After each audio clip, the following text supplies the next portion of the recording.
barato. Carrefour. Você faz melhor quando faz Carrefour.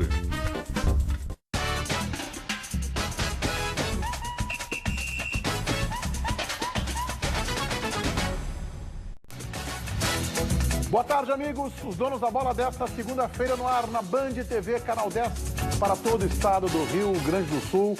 Em Bento Gonçalves, capital brasileira do vinho, você nos assiste pelo canal 39 HD ou o 38 analógico. Um pouquinho mais em cima na serra, em Passo Fundo, canal também 39 HD no analógico no canal 11. Participe do nosso programa no Twitter, @DonosDaBolaRS, também na nossa fanpage no Facebook e ainda no Instagram, com o mesmo endereço eletrônico, @DonosDaBolaRS. Central Band do Esporte, boa tarde, João Batista Filho. Tudo bem, boa tarde, Meneghetti, boa tarde a todos que estão nos assistindo. Eu já começo com a notícia de contratação no Tricolor.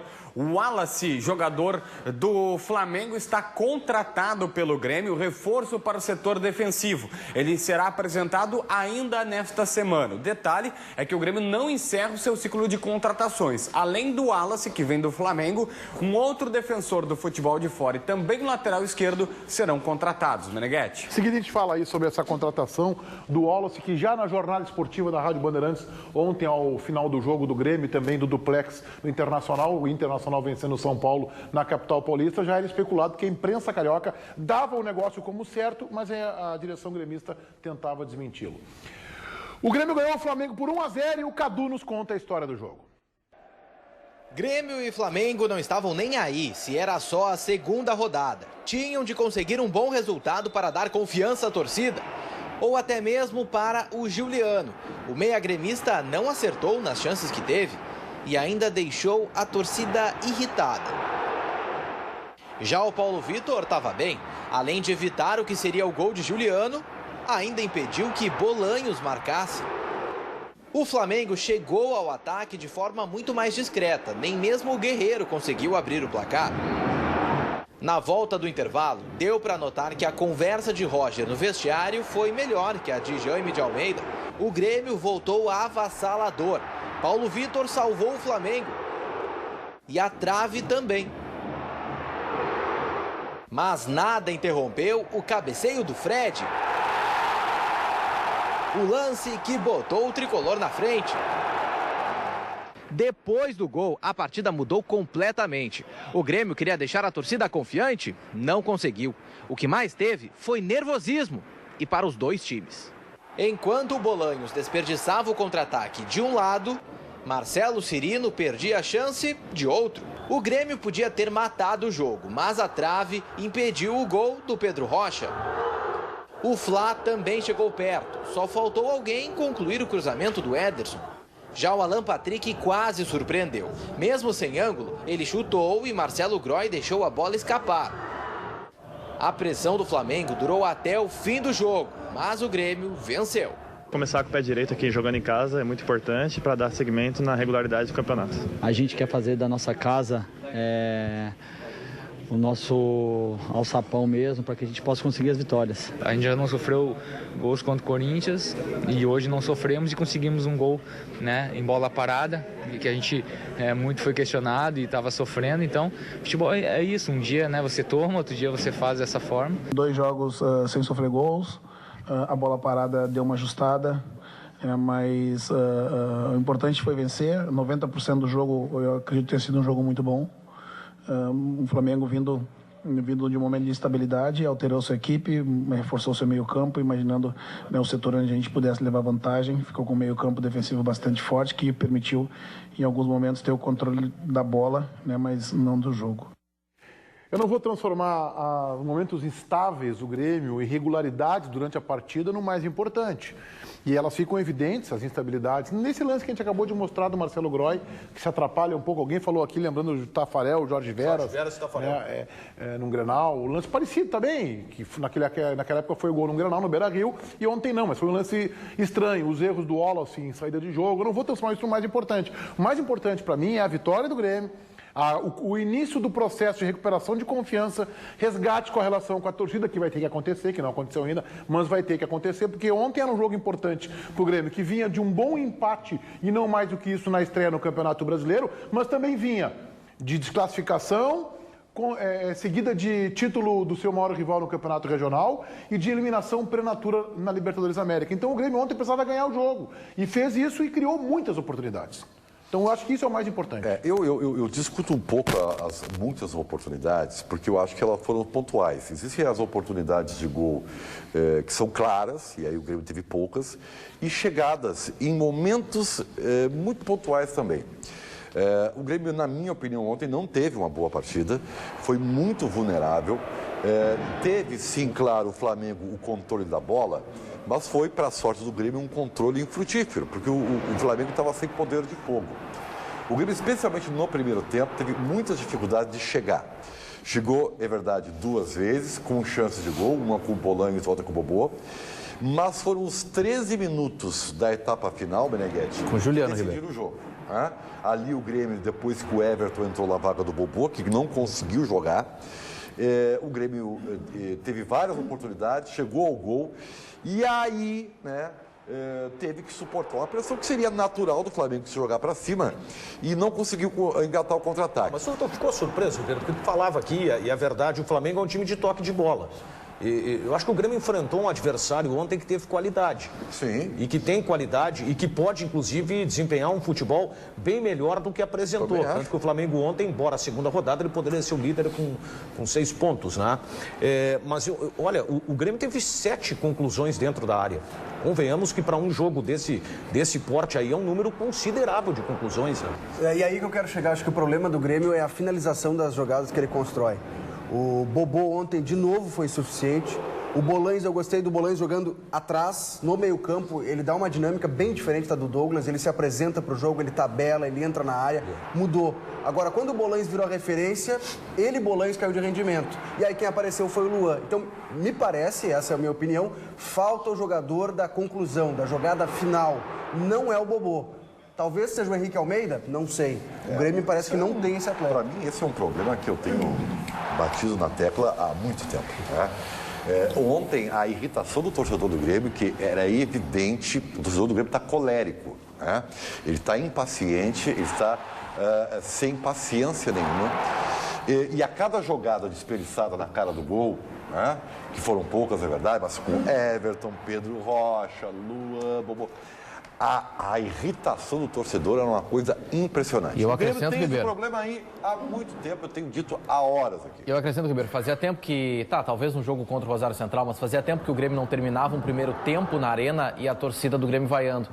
E os últimos 20 minutos do jogo, foi depois do gol, principalmente depois do gol, o jogo foi um filme de terror na arena, porque o Grêmio errava passes considerados bobos, o Flamengo atacava, pressionava, rondava a área do Grêmio, teve chances também não, Cadu, não exagera. Não, Meneghetti, eu tava lá, tava sentindo que tava, o que o torcedor tava... Não, o torcedor tava muito impaciente. O Grêmio tomou um massacre. Não tô dizendo que foi um massacre. Quantas defesas fez o Marcelo Groi? Não, mas eu não estou dizendo que foi um massacre, mas quem teve a bola foi o Flamengo. Ter bola não é ter domínio de jogo. Quem teve as melhores chances foi o Flamengo. O Flamengo ficou pelo menos 20 minutos rondando a área do Grêmio. A LDU teve posse de bola e tomou na arena 4-1. Mas não teve as chances que o Flamengo... 4-0. Mas não teve as chances que o Flamengo teve ontem. Eu acho que essa posse... Quantas defesas o Marcelo Groi fez no jogo, nesses 20, 25 minutos que tu está fazendo referência, que demonstram assim, né? Ele fez 3 defesas, bola na trave, gol anulado. Mas é que não foram defesas. Teve uma defesa no segundo tempo, mas teve outras chances do Flamengo que também assustaram. Mas essa posse que não teve bola, defesa no Marcelo Groi. Esse volume do Flamengo mas foi só o Flamengo tinha bola e só o Flamengo jogava bola na área. Mas eu acho que teve um contra-ataque depois do gol. Eu acho isso natural. O Flamengo, o estilo de jogo do Flamengo é esse aí. O estilo de jogo do futebol carioca, por mais que o futebol tenha avançado, tenha evoluído, o estilo de jogo do Flamengo é o mesmo. É toque de bola, é movimentação. Então, acho que esse volume que o Flamengo teve era natural, até pelo fato do Flamengo ter um outro estilo de jogo. Daniel, isso que eu estou discutindo com o Cadu, posse de bola com o controle do jogo. Não. Mas eu estou dizendo que o Flamengo teve posse de bola e depois do gol também teve o controle do jogo. O questionamento que eu quero trazer é o seguinte... assustou mais com o Grêmio. O Grêmio não errou passes. O Grêmio não errou passes. O Groi não falhou. Será que não é por conta das vaias? Eu acho que não é o contrário. As vaias não aconteceram porque o Grêmio jogava mal. O Grêmio passou a jogar mal porque foi vaiado. Com 30 minutos do primeiro tempo, o torcedor estava vaiando. A vaia é um reflexo do momento. O Roger falou sobre isso, inclusive, ontem, né? Ele foi questionado sobre se a vaia atrapalhava e ele admitiu que sim, que é uma pressão que deixa o time mais ansioso. Ele reconheceu mas eu acho que é inevitável isso. Até o público, que na minha opinião foi pequeno, né? Mas o dia não ajudou também. Como esse, né? 17 mil pessoas. Foi normal. Na Brasília, Flamengo, 4 da tarde. Eu acho pouco, né? O primeiro jogo na Arena e tal, o Grêmio tinha empatado com o Corinthians, né? Mas isso é um reflexo do quê? Exatamente do que tu falou no início do programa. O Grêmio perdeu o Gauchão, foi eliminado da Libertadores da América e o torcedor, evidentemente, que está descontando na equipe a sua falta de contentamento. Quem vai ter que chamar não é o torcedor que vai chamar o time, é o time que vai ter que chamar o torcedor. O time fazendo uma boa campanha no Campeonato Brasileiro. O torcedor vai começar a comparecer na arena, o Grêmio começar a permanecer nas primeiras posições. Time ambicionando e botando em prática uma disputa de título efetiva. Líder, não líder, ficar ali, oscilando posições com os líderes, o torcedor vai começar a comparecer em bom número e apoiar o time. Mas é que o torcedor não pode ser uma bola de cimento no pé do time, né? Ontem foi. O Grêmio não estava mal no jogo. O torcedor começou a vaiar e começou a derrubar o time. É que o Grêmio mas aí são duas análises. O Wallace perdeu bola logo no começo do jogo. Errou passo logo no começo do jogo. O Luan há uma certa má vontade. Eu entendo com má vontade porque eu tenho um conceito do Luan diferente de muitos. Quem não gosta do Luan acha que no grande jogo ele some. Mas eu acho que esse jogador também, ele tentava o drible, perdia a jogada, vaia. Juliano, muito vaiado. E tem duas análises nisso que o Felipe falou. Tem primeiro se o torcedor deveria ou não ter vaiado desde o momento que vaiou, que foi pouco antes do primeiro tempo terminar. E tem o segundo, que para mim é o mais grave, é o quanto o time vai se afetar, o time do Grêmio vai se afetar com a vaia do torcedor. Mas só vamos considerar que a vaia, a gente não pode discutir, Cadu, se o torcedor tem direito ou não, porque a vaia é um processo legítimo do torcedor. Não, a vaia. Claro que é, mas sempre ela tem consequências. Se o torcedor pode vaiar depois, qual o momento? Sim, se pode, o que está determinado no regulamento? Quando é que pode vaiar? Ele pode vaiar quando o árbitro entrou em campo. Ele pode vaiar ali, é um direito dele, é um processo legítimo. Bom senso, é aquela questão. Bom, nós podemos achar que não é adequado agora. Nós podemos até achar que não é adequado. Agora, não vou dizer assim, se ele pode vaiar quando ele quiser vaiar, o Inter, o Grêmio, a seleção brasileira. Eu posso não concordar, aí sim. Mas a gente concorda que uma vaia durante o jogo, por pior que o time esteja jogando, é pior. Isso aí claro que é, mas isso é inevitável. Só que também preocupa essa influência que o time do Grêmio teria tido, segundo o Roger, com a vaia. Que também não foi uma vaia, mas não foi assim a maior vaia que a Arena já ouviu também. Esse time do Grêmio está claro que ele não sabe jogar sob pressão. Para mim está claro. Por isso que eu acho que ele pode fazer um bom campeonato brasileiro. A gente já falou isso aqui logo depois do Campeonato Gaúcho, quando estávamos projetando Inter e Grêmio para Campeonato Brasileiro. Esse time do Grêmio não sabe jogar sob pressão. E aí entra a vaia, uma pressão a mais. Agora, isso não pode fazer com que o Roger, o presidente Bolzan, o Alberto Guerra, soneguem do torcedor o direito de vaiar. Ele tá verbalizando um descontentamento que não é nem só com esse time, é com o clube Grêmio há 15 anos. Como é que é a situação, né? O futebol é interessante, né? O torcedor vaiou num placar que poderia ter sido bem maior. Bem maior, se o Grêmio tivesse uma melhor pontaria. Olha, eu insisto, 7 conclusões dentro da área num jogo como esse. Não é normal, né? Não é normal. O Grêmio tem uma sequência de jogos que me parece interessante até para aliviar isso aí. O Grêmio agora pega o Atlético Mineiro fora. Se não me engano, tem o Palmeiras, né? Quer dizer, o Grêmio tem o início de campeonato brasileiro. Não, mas tem um jogo em casa aqui, né? Sim. O Atlético Mineiro agora é fora de casa. Depois tem um jogo em casa contra o Curitiba. E depois tem o Palmeiras fora. É uma sequência pesada, né? Não, mas vai ser pior, sabe por quê? Porque qual é a lógica? É o Grêmio ter dificuldades em Minas. Pois é, mas e se não? Aí tu consegue trazer o torcedor de volta. Tu vem com uma derrota, aí vai ser vaiado, o jogo aqui é 6h30, vai ser vaiado às 3 da tarde. Isso aí não tem como manobrar isso aí, entendeu? Esse sentimento do torcedor, ele só tem uma coisa, é resultado. É que a vaia não foi atuação, né? A vaia é o que vem da eliminação no Gauchão, a eliminação na Libertadores, e aí o torcedor já vem com tudo Jejum de acumulado, títulos, né? Claro, Vem tá no aquilo pacote. acumulado.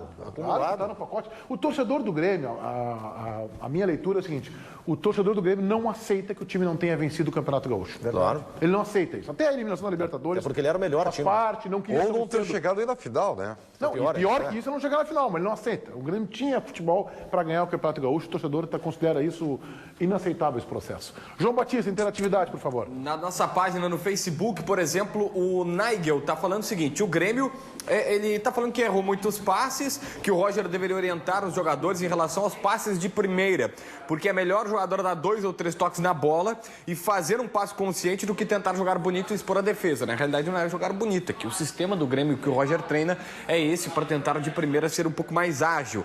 O Pedro Henrique tá dizendo que o Wallace, Juliano e Marcelo Oliveira erraram demais, Edilson foi bem, assim como o Jeromel, o resto deu pro gastro. O Rafael tá falando que valeu pelo resultado, mas alguns jogadores estão sem confiança e acabaram errando lances que geralmente não erraram ou não erravam anteriormente. O Jefferson Daniel: inventaram um craque Luan, infelizmente não joga nada, e vocês da imprensa, que são pessoas cultas em futebol, sabem disso. Não é bem verdade, né, Jefferson? O Jefferson Daniel, o Luan é um bom jogador, mas tá só sem confiança. Ô, Meneghetti, se tu me permites, eu quero discordar aí. Eu, por conviver com os jogadores e conversar com eles e receber deles, a vaia eu não reconheço como um processo legítimo, porque não ajuda em nada. Os jogadores ficam muito abalados e realmente não.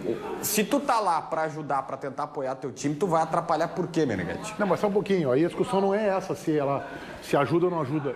É óbvio que não ajuda, é óbvio que perturba e é óbvio que atrapalha. Mas eu não posso tirar a legitimidade do torcedor ir lá e vaiar. Ele tem o direito. É isso que eu tô discutindo, é o direito do torcedor. Mas por que ele vai fazer isso? Porque ele tá com o clube dele, com o time dele. Ele tá pagando o espetáculo que ele não tá Ele gostando. acha que o time amarelou na Libertadores, porque ele acha que não podia ter perdido o Campeonato Gaúcho. O que eu concordo contigo. Mas daí tu não vai ajudar. Hã? Tu não vai ajudar, tu vai prejudicar. Ó, eu tô infeliz com o meu time, eu vou prejudicar ele ainda mais, vou vaiar os caras. Mas é que a vaia é legítimo. O que é irracional é a agressão, é a invasão de treinamento. Isso aí. Entendeu? Isso eu acho que é irracional. Aí eu acho que ultrapassa as fronteiras do razoável. Agora, a vaia é a única forma. O torcedor tem 2 maneiras de protestar. Uma é vaiar, outra é não ir. Tá, mas Meneghetti, olha só, tá ruim, né? Tá tão ruim que eu vou prejudicar um pouquinho mais e vou vaiar o cara. Mas ele tá mandando um recado pro dirigente, quando ele vaia, de que eu quero um time melhor. Eu quero um time mais competitivo, mais qualificado. Eu quero um time que conquiste títulos. E eu não estou dizendo aqui, João, que eu acho que o processo é saudável e que é bom. Minha defesa não é essa. Eu também sou contra a vaia. Mas eu também tenho que ser justo e ter que reconhecer que o torcedor tem esse direito, que é legítimo isso. Agora, assim, ó, eu recebo 2 exemplos rapidinho. O Sob sempre falava, ele disse, cara, às vezes o estádio tá lotado e tu tá tão concentrado no jogo que tu não consegue sentir e tal, mesmo que o estádio tá tão lotado. Em suma, ele falava isso. Mas uma vaia, se uma pessoa começa a te vaiar, o teu emocional vai lá embaixo, tu começa a ficar atordoado, tu quer jogar para provar para aquela pessoa que tu é melhor do que aquilo, tu faz tudo errado. E o Yarley conta na torcida do Boca, que eles perdendo clássicos por vezes, aos 47 do segundo tempo, a torcida do Boca enlouquecida. Aí depois ele disse, ó, ele ficava apavorado, mas depois os caras quebravam um carro, que é errado, tentava invadir vestiário, mas a torcida do Boca é uma torcida, ela ajuda o time. Depois o bicho pega, não é o ideal, mas pelo menos ela ajuda. Eu acho curioso nesse processo é que o sujeito quer ter uma profissão, que é uma profissão curta, que eu respeito isso, que é curta, hoje está cada vez um pouquinho mais longa, aí, tem 10, 12, 15 anos de profissão, quer ganhar um salário diferenciado para o momento do país, não quer ser criticado pela imprensa, não quer ser vaiado. Bom, então ganha, gente, ganha título que não vai ser vaiado, João. De novo, eu acho que a vaia é um prejuízo que causa aos times, aos jogadores, ao Grêmio, ao Internacional, ao Barcelona e ao Bayern. É óbvio isso. Mas eu não posso tirar, isso não vai me fazer distorcer e não ver que o processo não é legítimo. Legítimo é. Agora que atrapalha, agora o cara quer ganhar 300 conto por mês, não ganha nada de título e não quer ser vaiado. Faz parte, gente. A banca paga e a banca recebe. É o ônus de quem quer ser jogador de futebol. O Alex talvez seja vaiado no próximo jogo no Beira-Rio, pela pataquada que ele fez ontem. Não vai, porque não vai estar, né? Ah, é verdade. Mas no pós-jogo que ele tiver, talvez seja vaiado. Bom, aprontou, fez uma pataquada lá, uma barbeiragem, um lance de juvenil. Vai ser cobrado pelo torcedor. Vamos lá, Ribeiro Neto. Olha só, tivemos estreia ontem na Arena e o Roger fala sobre o lateral Edilson. O Edilson foi bem, aguentou bem o jogo, me deu alternativa importante no lado. aos poucos vai se adaptando ao jeito que eu gosto que o lateral jogue, que é um jogo com protagonismo, mas não só um protagonismo para jogadas de cruzamento, né? Também como ele fez uma bola de infiltração para o Miller no primeiro tempo. Eu gostei, né? No mesmo nível, né, que o Ramiro vinha me dando, né, com a diferença que é o especialista da função. Ribeiro Neto, Edilson. O Edilson não, foi razoável. Tá? Eu acho assim que o que ele dá para o Grêmio? Ele é um jogador da posição. Não que o Ramiro, talvez pela sua técnica, não pudesse ter colaborado, como colaborou. Mas o Edilson, eu acho que passa mais confiança. O Grêmio não chegou tantas vezes assim a linha de fundo, mas quando chegou, deu para ver que o passe era melhor, o cruzamento era melhor, a combinação de jogada era melhor. Eu estava muito preocupado porque o Edilson teve poucos treinos com a equipe, né? Só que deu para ver que ele entrou e está como se estivesse em casa. Ele não precisava nem treinar para jogar. Teve um rebote do escanteio, se não me engano, ele matou no peito, bateu de primeira, a bola passou tirando tinta da trave. Foi uma das chances do primeiro tempo. Por quê, Ribeiro? Porque ele é lateral direito, Ribeiro. Só por isso, ele não precisa nem treinar para jogar. O Edilson tem que aparecer no time. Aliás, eu até discordo um pouquinho de ti. Eu acho que ele e o Jeromel foram os melhores jogadores do Grêmio ontem. Não, mas o Jeromel, para mim, foi o melhor jogador em campo, né? E por isso eu não consideraria razoável a atuação do Edilson. Eu acho que pela situação ele se portou bem. Não, mas pode jogar mais, isso é fato. Eu acho que com a sequência de jogo, né, nós temos que ver como ele vai se comportar fora de casa, tem a questão da marcação. Ontem o Flamengo não jogou muito às suas costas. Não jogou muito porque jogou mais nas costas do Marcelo Oliveira. Exatamente, o Rodinei. Teve um lance nas costas do Edilson, o gol que foi anulado. O gol do Flamengo foi nas costas do Edilson. O Rodinei, que foi o jogador do Flamengo mais efetivo e acionado, né? Então o Edilson também teve essa sorte particular durante o jogo. Tá aí, ó, esse lance deixou de contratar por 500 mil. Uma merreca. O empresário tinha dado como certa a negociação, né? Estava resolvida a situação da lateral direita. Bom jogador. Eu quero saudar, de qualquer maneira, essa contratação do Edilson, que há muito tempo, não é? Desde a primeira passagem dele pelo Grêmio, acho que ele foi bem no Botafogo. Jogar no Botafogo não é fácil, que é um clube desorganizado como clube, né? Depois ele teve no Corinthians uma passagem interessante. Não estou dizendo que o Edilson é a última bolachinha do pacote, que ele é o gênio da bola. Não é, mas é um lateral, para mim, eficiente. Eu acho que ele mostrou que ele evoluiu nos dois clubes. Eu acho que foi criativa.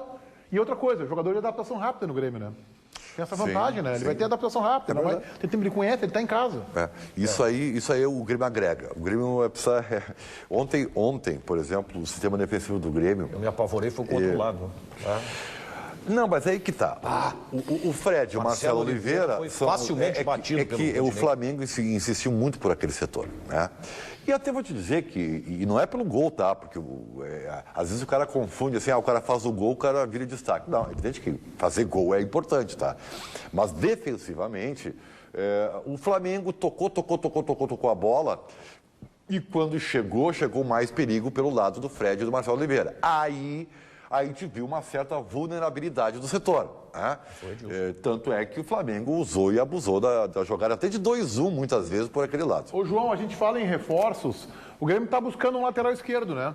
Sim, está buscando, aliás, mais 2 jogadores. Fora o Wallace, que a gente já trouxe aqui na abertura do programa, que está contratando, é atleta do Grêmio. Virão mais um zagueiro do exterior e um lateral esquerdo também do exterior. Eu não tenho os nomes e diria mais, a direção do Grêmio não tem os nomes e não está perto de contratar esses jogadores. Mas tem alguns monitorados que está sondando, vendo os preços, segundo fiquei sabendo. Todos que farão a diferença. Pode ser até, por exemplo, o Zambrano não é um cara tão conhecido assim, o peruano, o zagueiro que estava no Frankfurt da Inglaterra, da Alemanha. Mas o Grêmio acredita que serão atletas que irão solucionar.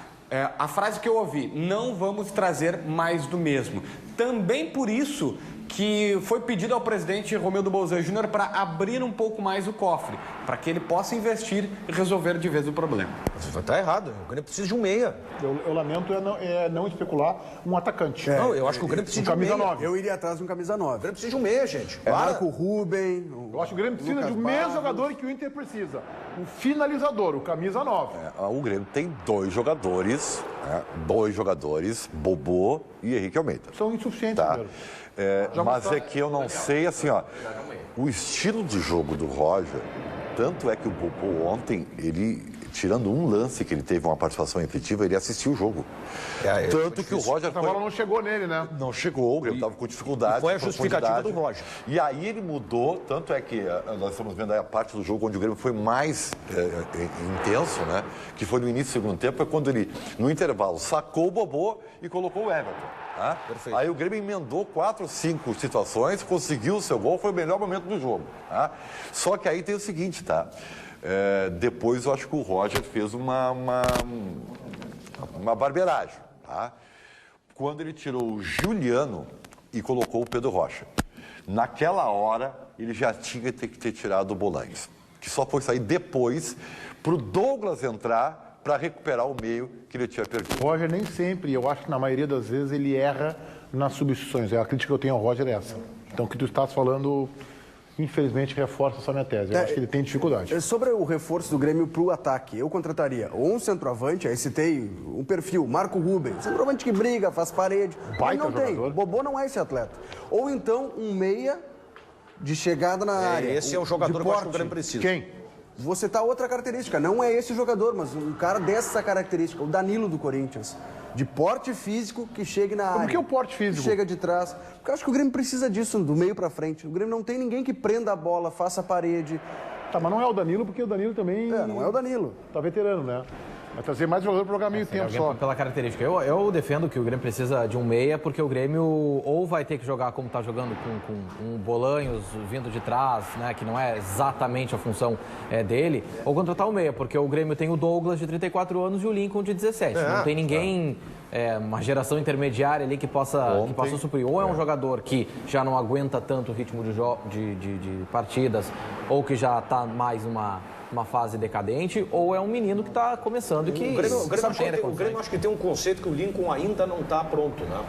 É normal isso, né? Porque tem 17 anos, é normal. Não, mas aí é que tá. Eu acho que o jogador que joga independe da idade. Não, mas quantos jogadores... Ele só vai ter experiência jogando. Sim, mas quantos jogadores de 17 anos entram no time titular e assumem a responsabilidade? Quantos? Olha...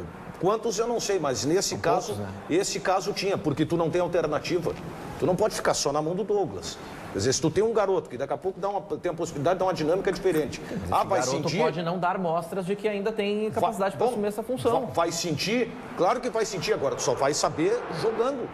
Só vai saber jogando. Acho que tem que jogar. Tem que jogar. Agora, eu fico preocupado porque, nós estamos discutindo aqui se o Grêmio tem que investir num meia, num armador. No atacante. Ou no atacante, tá bem. Então, o Felipe acha que é meia. Cadu, meia ou atacante? Não, eu queria um centroavante. Centroavante também, então tá, centroavante. Meia. Daniel Meia. Ribeiro. Meia. Então, eu acho que é atacante. Tá, mas me serviria, se não vem o 9, que não ache o 9, um meia com esse perfil de que chegue na frente com qualidade. Agora, o Grêmio não especula isso. Não. Ontem o Guerra, pela primeira vez eu ouvi dizer assim, mas eu acho que foi muito mais uma resposta dele para se livrar da imprensa. Eu vi dizendo assim, não, o Grêmio está procurando reforço em todos os setores da equipe, torcedor que fique tranquilo. Mas não era a informação que nós tínhamos. Na apresentação dele eu perguntei se o Grêmio estava preocupado só com a defesa ou monitorava no ataque. Não, monitoramos no ataque, mas monitorar é diferente de contratar. O Grêmio está contratando para a defesa. O Grêmio está montando uma defesa nova, né? Vai ficar só com o Groy e o Jeromel. Está buscando um outro zagueiro, já buscou o lateral direito, está buscando um outro zagueiro e um lateral esquerdo. E o que se diz é que o lateral esquerdo não vem para disputar a posição. É alguém que venha para jogar. É para jogar. Quem vai brigar pela posição é o Marcelo Oliveira. Vem para cá, Ribeiro Neto. O Internacional venceu o São Paulo no Morumbi por 2-1 e o repórter Fernando Fernandes nos conta a história do jogo. Confira. Caleri roubou a bola, mas não conseguiu finalizar. A bola sobrou para o Kelvin, que chutou, e o Danilo Fernandes fez uma grande defesa. O goleiro do Inter começou a mostrar aí que seria um dos principais jogadores desta partida. O primeiro tempo foi quente.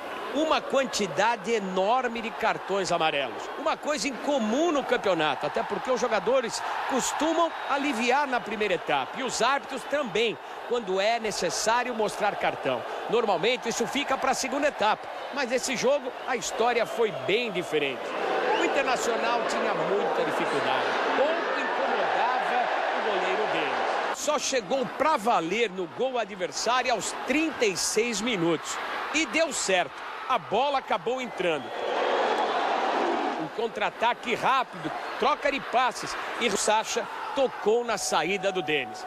Não tem o que reclamar, não tem como contestar. Inter 1-0.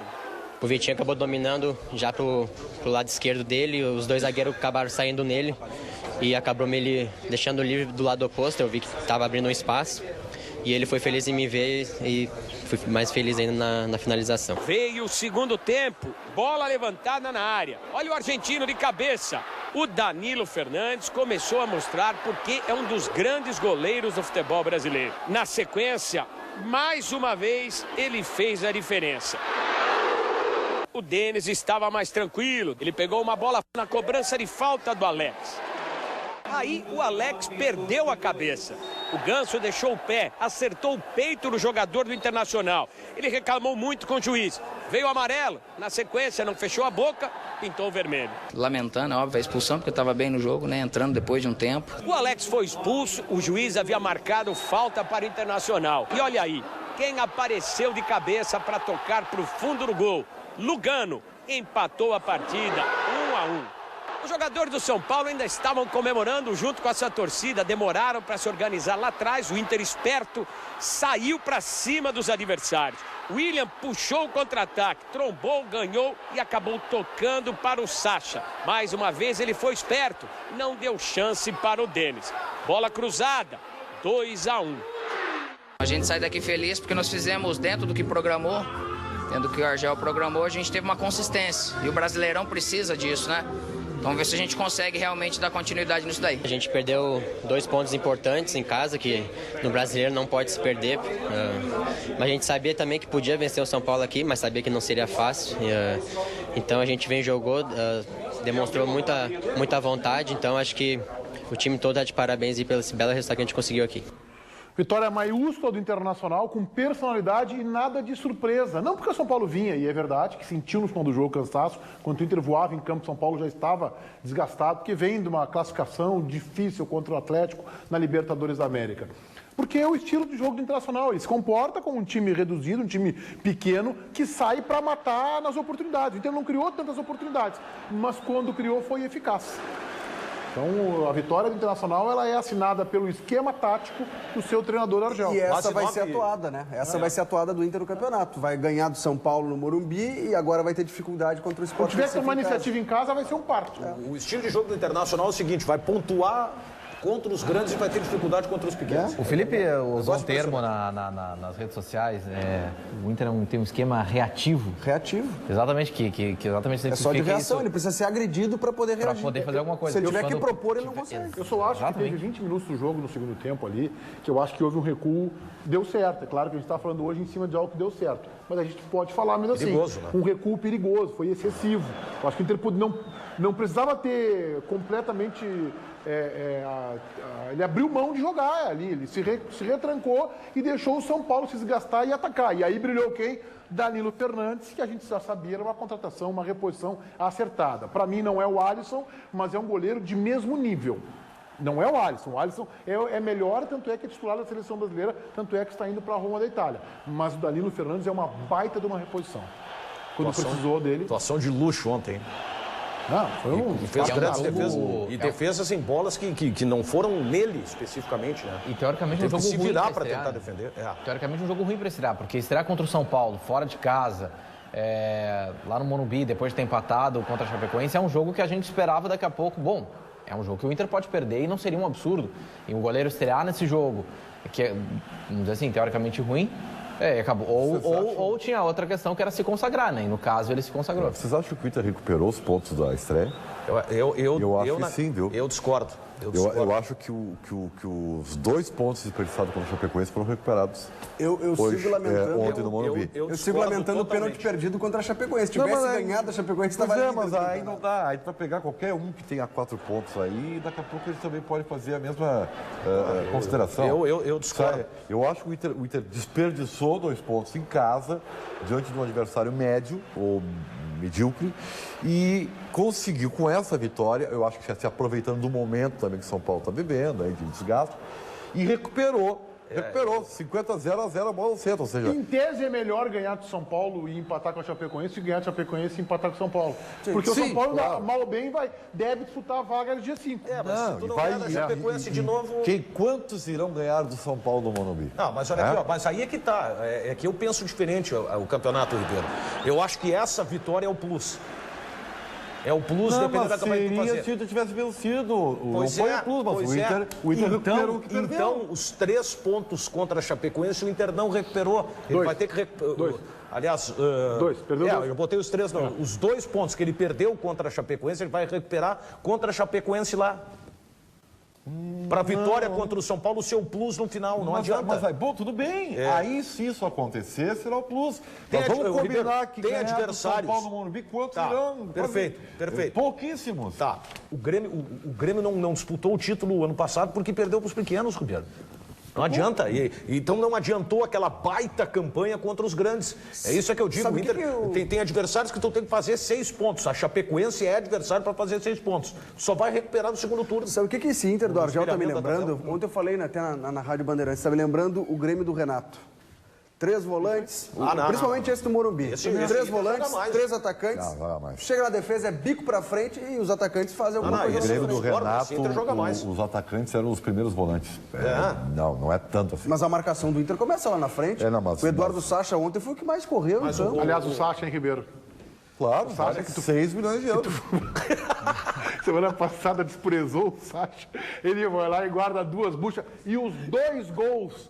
É verdade que no segundo gol tem a assinatura tem o respaldo do William. Grande jogada. Mas os 2 gols não são bolas assim fáceis de fazer, que é só parar e colocar pra dentro. Só um pouquinho. É por isso que ele vale 6 milhões. Se ele não fizesse gol, então não tem. Ribeiro não se entrega. É que ele só sabe fazer uma coisa no futebol, né? É gol, né?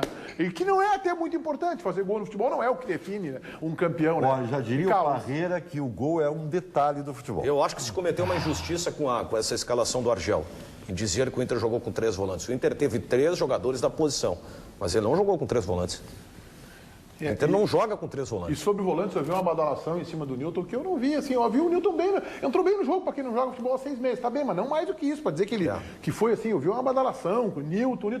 Não, tá bem, foi pra mim até ele foi meio discreto, assim, ainda. Eu fiquei com a pulga atrás da orelha, é o seguinte, na entrevista do Argel, eu senti que o Newton seria titular se não tivesse o problema a proposta? Do doping. Do doping. Porque o Argel elogiou e tal, ele era o titular, e continuou falando nele como titular e tal. Eu digo, olha... O João tem informação sobre isso, João? Eu tenho 2 informações. Primeiro que o Argel ele treinou um time e colocou outro em campo. É claro que teve o treino fechado que a gente não pôde ver. Mas o Fabinho estava na ponta esquerda, o Sacha centralizado e o Andrigo na direita. E sobre o Newton, a impressão que eu fiquei, tanto na concentração antes, depois no jogo, é o seguinte: o Inter colocou o Newton e meio que disse pra ele, vai lá, joga, porque os Japinha estão te olhando e vão te comprar. E o negócio ele deve acontecer ainda esta semana. A tendência é que ele saia e não é mais em dólares, não será mais em dólar, será em euro. 2 milhões de euros, o Inter fica com 1 milhão de euros por esse jogador. A informação que eu tenho é a seguinte: a proposta ela é ótima para o Inter e ela é melhor ainda para o Newton. Então por que não foi fechado ainda esse negócio, né? Porque eu acho que eles não oficializaram a proposta, deve ser isso. Não, a situação é a seguinte: a proposta já chegou na mesa do Pífero. O Internacional, por ter recuperado o Newton, ele ficou parado por 6 meses, né, pela questão do doping. O Inter quer uma certa compensação junto ao empresário. Não desqualificou o atleta, continua pagando o salário dele, protegeu, não deixava ele conceder entrevista. Então o Inter entende que, por ter protegido, agora vem a compensação financeira por parte desse negócio. O Bruno Baio não tem proposta, João? Não, o Bruno Baio não tem proposta, continua no elenco do Inter. Até chegou a se falar em Atlético Goianiense, mas não fechou o negócio. É um problema. Daí ele acaba jogando, né? Ou entrando em campo. Diga só, nós temos o técnico do Internacional, Argel, falando sobre a expulsão do experiente Alex. Vamos acompanhar.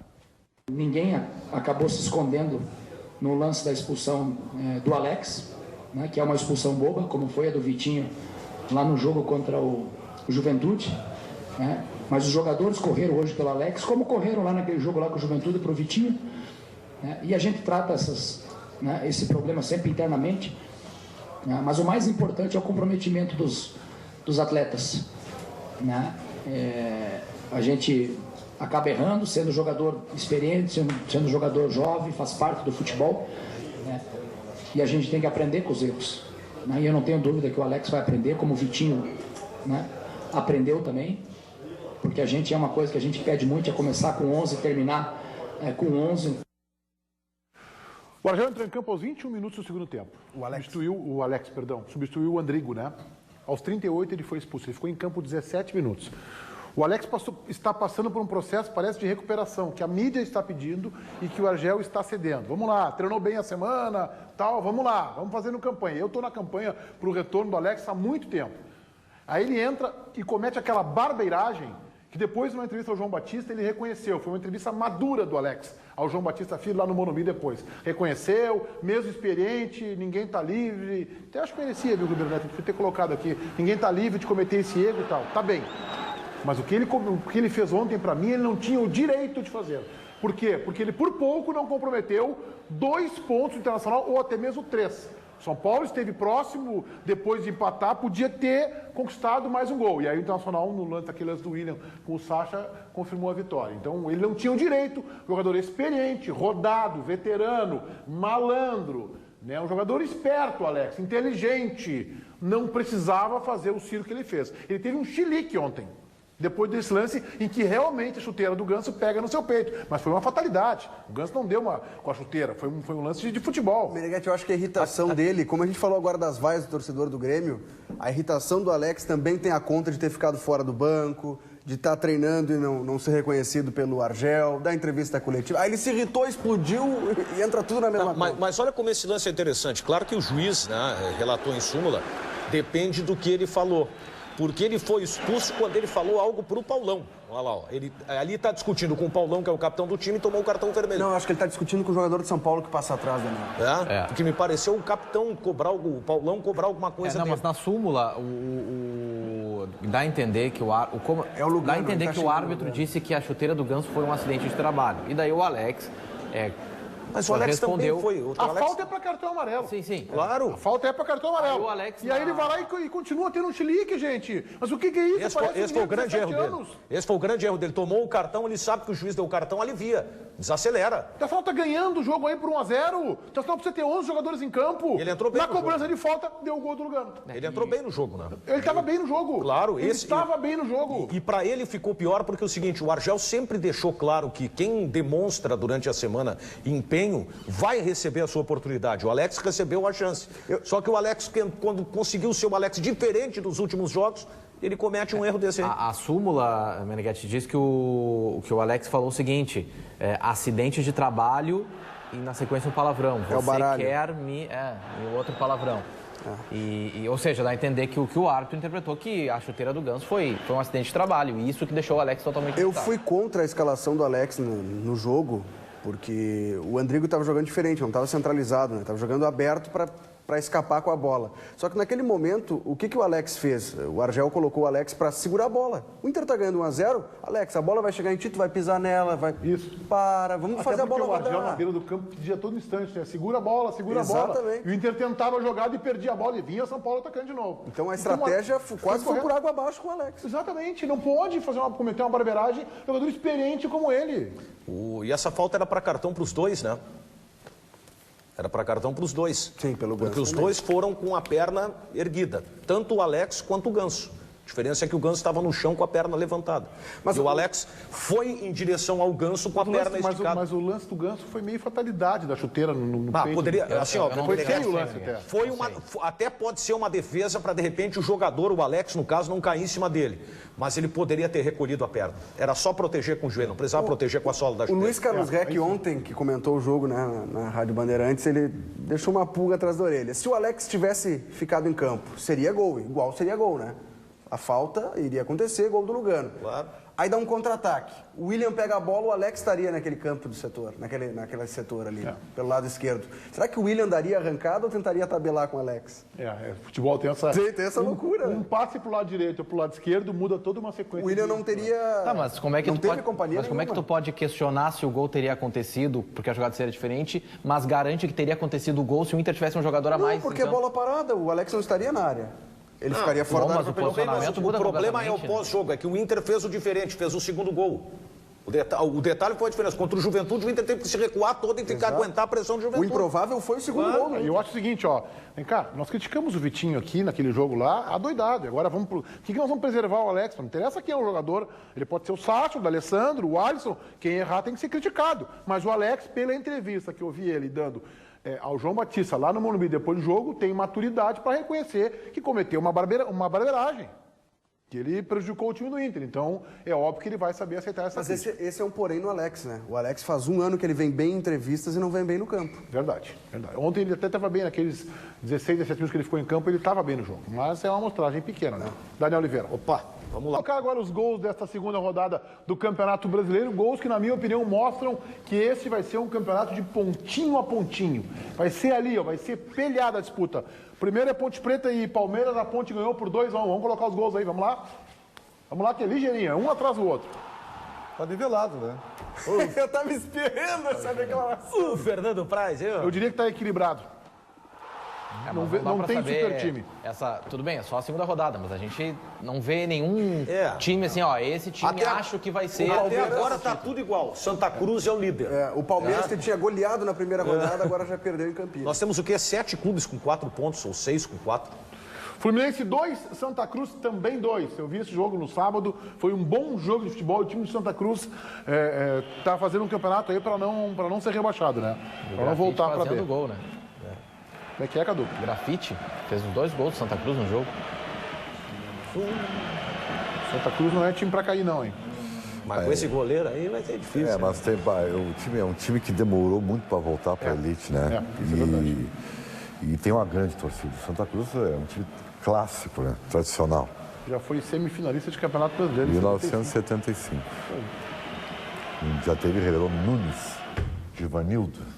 Cruzeiro 2, Figueirense também 2. Mais um jogo pegado. Olha lá o gol. Quem faz? Rafael Moura. E agora ele faz o segundo também. É dele. Ele fez 2. Tá pesado ele, parece, fazendo gol, hein? Agora, é impressionante, os caras ficam monitorando o mercado. O Figueirense tem um centroavante que faz dois gols. Por que o Inter não contrata? É brincadeira.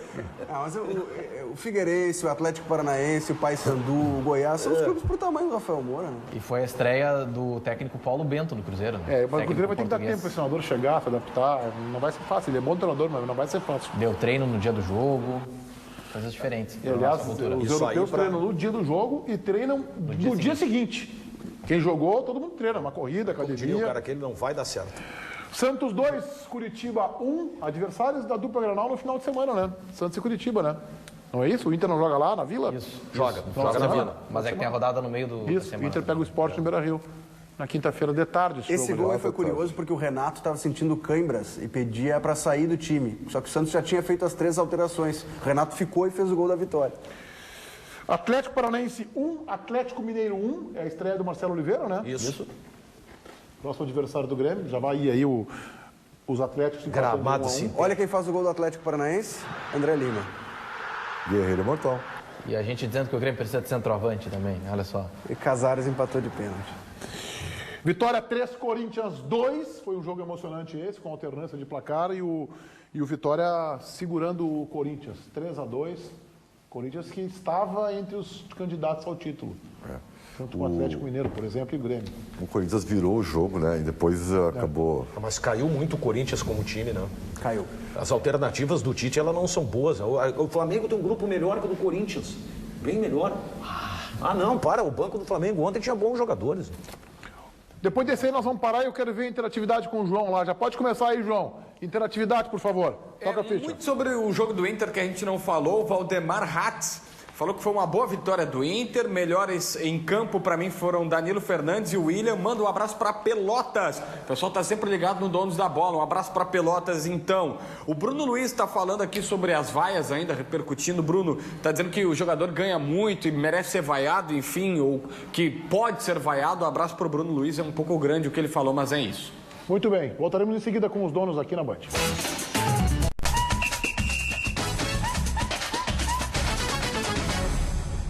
Carrefour.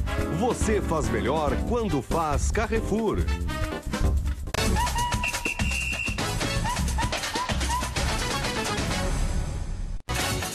Vai, João. Olha só, Meneghetti, algumas informações do Internacional. Argel elogiou o Maurits, vem treinando bem, pode receber chance. Mike ainda não será aproveitado porque ele pediu, o seu empresário pediu 100 mil reais por mês em 5 temporadas. Por 5 anos de contrato, ele tem 23 anos. E a direção está muito otimista na contratação de Nico Lopes. Aumentou a proposta, foi a 15 milhões de reais, mais um jogador que eles estão escolhendo da base e ele deve ser jogador do Inter. Vale isso, Ribeiro Neto? Não. Eu acho que vale. Para ficar com 50%, né, João? Perfeito, 50%. Isso aí. Vale isso? Sobre o... Acho que não. Acho que já é um pouquinho alto. Mas o Inter carece desse jogador, né? Tá faltando. É um jogador de 22 anos, né? Vale investimento. Jogador da resposta, pô, se vale. É barato. Sobre o Mike, o que eu ouvi... Não, ele é bom jogador. 5 segundos para ti.